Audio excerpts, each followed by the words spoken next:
Statement آپ کی بہت زیادہ وائرل جا رہی ہے جس کے اوپر کہا جا رہا ہے کہ آپ نے کہا ہے کہ یو ایس گورنمنٹ یا یو ایس اسٹیٹ ڈپارٹمنٹ جو ہے وہ انوالو نہیں ہے رجیم چینج کنسپریسی کے اندر. اس کی اگر آپ کلیریفیکیشن دے دیں گے, کیا واقعی آپ نے ایسا یو ٹرن لیا ہے؟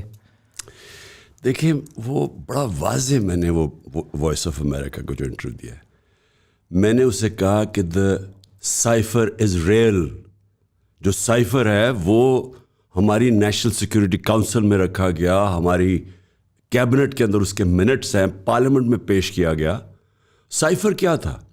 سائفر کے اندر ڈونلڈ لو ہمارے ایمبیسڈر کو کہہ رہا ہے کہ عمران خان کو آپ نے ووٹ آف نو کانفیڈنس میں اگر نہ ہٹایا تو پاکستان کے لیے کانسیکوینسز ہے. دھمکی دی تھی, وہ ریل تھا. میں صرف کہہ یہ رہا تھا کہ اوریجنلی ہم سب سمجھ رہے تھے کہ امریکہ سے یہ انیشیٹ ہوا ہے.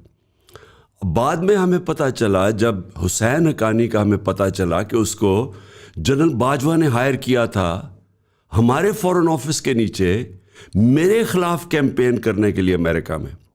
حسین حقانی کی ایک ٹویٹ ہے جب وہ ہائر ہوا تھا پاکستان کے فورن آفس کے نیچے جنرل باجوہ نے, اس کی ٹویٹ یہ ہے کہ عمران خان اینٹی امریکن ہے اور جنرل باجوہ پرو امریکن ہے.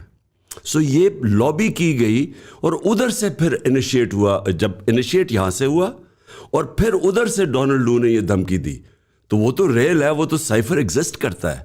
تو سائفر کے اندر دھمکی ہے, اور جو سازش جو پوری ہوئی وہ شروع یہاں سے ہوئی اور پھر انہوں نے یہاں سے دھمکی دی اور انہوں نے پھر نو کانفیڈنس کر دیا. تو اس سے تو کوئی کبھی میں نے پیچھے ہٹا ہی نہیں ہوں.